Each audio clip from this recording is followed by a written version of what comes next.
All right, real quick. This is not going to be a long video. So, these are three things that I did after I got divorced in order to just pretty much keep a clear mind. And it really helped me out a lot. So, the very first thing I did was started praying a lot more. Of course, going from a house with four kids and a spouse in it 7 days a week to coming home to an empty house, it was a lot more quiet. I had a lot more time on my hands. So what I did was I broke out that Bible, and I know that might sound cliche for a lot of y'all. I was already studying my Bible, y'all. Okay, I was already studying the Word. I was already a praying man. But when you have that much time on your hands now, you know what I'm saying? Like right after this is like during the separation stage. We were separated, and she moved out, got a townhouse, and so I kept the house or whatnot. So I was in the house, and then even then I went and got an apartment or whatever because the house was just too big for me to be in by myself. So I kept the house, and as you can see, I'm back in my house now. I love this house. I ain't gonna lie to you. So I did let the apartment go, and I moved back into the house. But anyway, so I prayed a lot more. When I tell y'all, man, prayer works. Prayer, I don't care what nobody say. Man, prayer works. Prayer works. If you believe, prayer works a lot. God worked miracles, man, in your life. I was down and out. I felt like a failure. I was a bit depressed. Of course, I had friends in my circle. Sometimes you got to drown out the noise. Everyone, once people who know you know that you're going through a divorce or something like that, everybody has an opinion, man. Everybody got an opinion. You have to drown out the noise. You gotta ignore the noise. All right. Now it was a lot of noise, but at the same time, there's still a group of people that I associate with to whereas they were giving wise counsel. You know what I'm saying? Once they found out, because my ex-wife and I, we pretty much kept it under wraps. That was our plan, was to keep it under wraps because for that same reason, we didn't want any outside influences. Because once her and I had came to the conclusion or made the decision, like, hey, yeah, this is what we gonna do. We was like, I right, bet this is between us, all right, and the kids, of course. So number one, I went to God in prayer more. Number two, I was around wise counsel. I wasn't around yes men or nothing like that. I wasn't around people that was down talking my ex-wife and nothing like that. Nah, we squash all that. And that's another thing too, man. Just because you go through a divorce, don't start downplaying or down talking your ex, man. We don't do that. You know what I'm saying? We gotta get up off of that. No matter how bad it was, just try not to just go out there and just start talking noise about your ex, especially if y'all got kids, man. Like me and my ex-wife, we had a blended family, but she still gave me a son by the grace of God. You know what I'm saying? What do I look like going out here talking noise about my son's mother? I don't even do that about my daughter's mom. You know what I'm saying? And I went through way more harsh stuff with her than I did my ex-wife, right? So that was number two, is I was around positive people. Okay. And then number three, I did my best to keep myself busy. I started working more. I enrolled in college, went ahead and finished my bachelor's degree. Um, of course, I started working out more. I like to run. I like to jog. So instead of jogging 3 or 4 days a week, I took it up a notch to like 5, sometimes 6 days a week. I go to the park and do my little 2, 3 miles or whatever. I love running. That's the time that I really get the opportunity to think as well. When I got some headphones on, I got some nice music playing in my ears, and I can think. I pray a lot when I'm running. Um, I come to a lot of conclusions and decisions rather while I'm running mentally. All right. So I pretty much had to find my identity again, because going from being a husband and taking care of a whole family, right, to being a single man coming home to an empty house. You know what I'm saying? The dog wasn't even here no more. She took the dog. Yeah, it was her dog anyway. She got the dog for the kids. But anyway, coming home to this nice, I mean, it ain't no mansion, but it's a pretty nice size house, man. Like by myself, it can weigh on you mentally. You know what I'm saying? But I just thank God that I didn't get low enough to where as I went out there and like cause harm to myself or cause harm to somebody else. You know what I'm saying? We don't do that, man. We can't do that. What else? What else?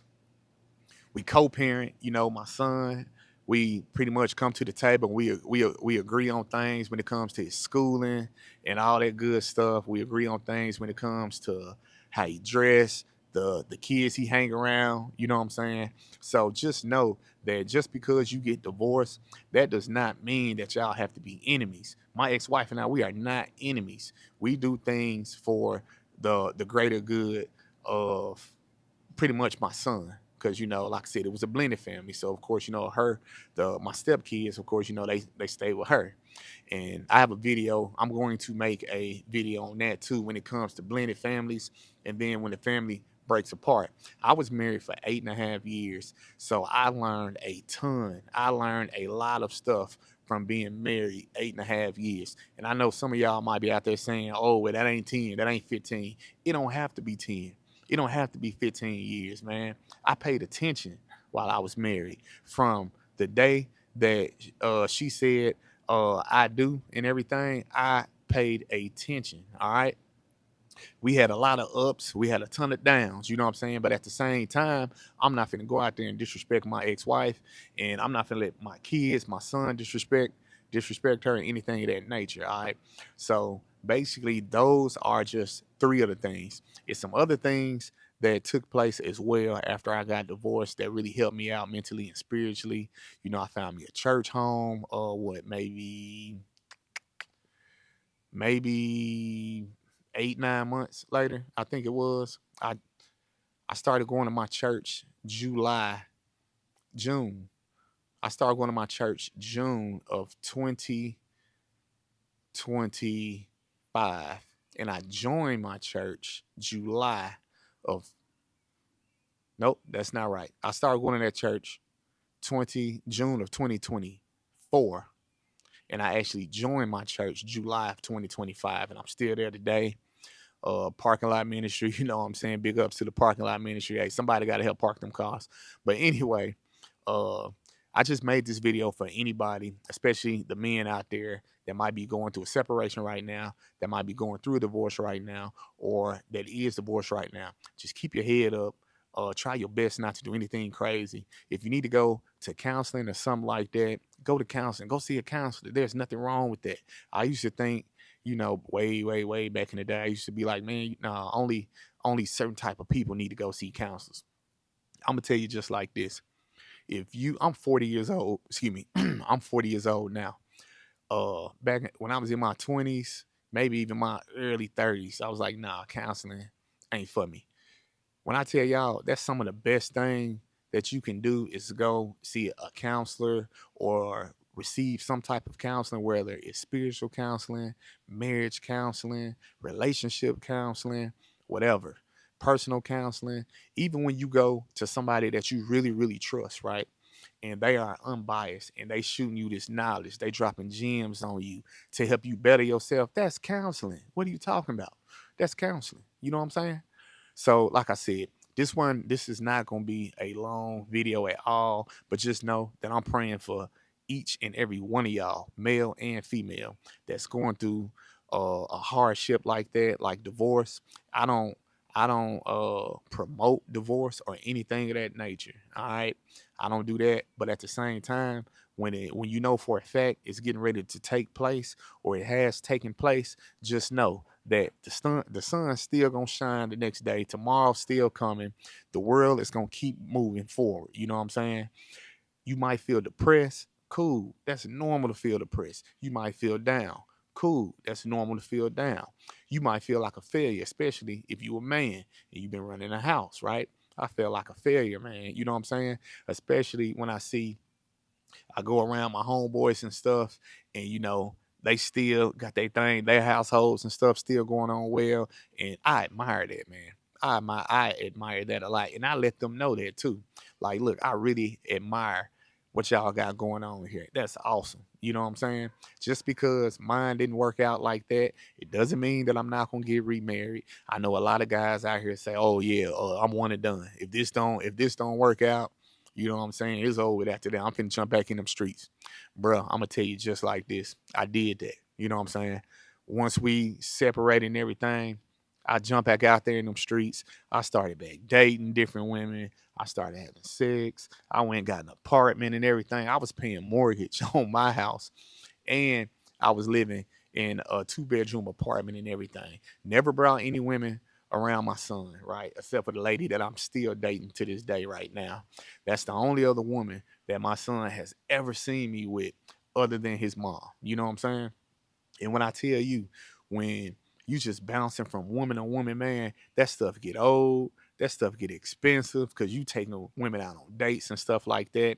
It don't look good, to be honest with you. That whole player stuff is for the birds, bro. I'm 40 years old. What do I look like showing up to events with a different female every other month, man? I don't look like a player no more, man. That's somebody that has lost his way.